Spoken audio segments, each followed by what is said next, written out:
আমাদের এই বাগানে যিনি ইনভেস্ট করছেন বা যিনি শেয়ার কিনছেন, আজকে তার সাথে পরিচয় করে দিচ্ছি। আমার এক বোন, আসেন,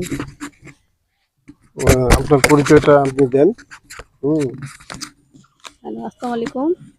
আমি সেলিনা জাহান, আমি ঢাকায় থাকি। আমি এখানে মালটার বাগানে ইনভেস্ট করছি। ভাইয়ার এখানে 1 বছর বয়স, 1 বছর পার হয়ে 2 বছর পা দিছে। গাছগুলো মোটামুটি অনেক বড় হয়েছে। তারিখটা হচ্ছে আপনার 23 মার্চ 2023 23 সালে আপনি ইনভেস্ট করছেন।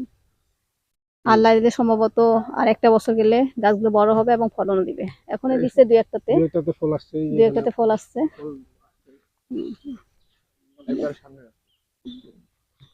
আপনারা যদি করতে চান এরকম আমার মতো, তাহলে করতে পারেন, যোগাযোগ করতে পারেন। ভাইয়ার দেওয়া আছে, ইউটিউব চ্যানেলে লিঙ্ক দেওয়া আছে। আপনারা যে 1 বছর পার হয়ে 2 বছর পা দিয়ে ফলন দিয়ে দিচ্ছে। জাত হচ্ছে দার্জিলিং কমলা। দার্জিলিং কমলা, এটা দার্জিলিং কমলা এবং সুস্বাদু, অনেক সুস্বাদু। আপনারা যদি করতে চান তাহলে ওই ইউটিউবে দেওয়া আছে, লিঙ্ক দেওয়া আছে, আপনারা যোগাযোগ করতে পারেন ভাইয়ের সঙ্গে। ভালো থাকেন, ভালো থাকবেন। আসসালামু আলাইকুম। আমার জন্য দোয়া করবেন। আসসালামু আলাইকুম।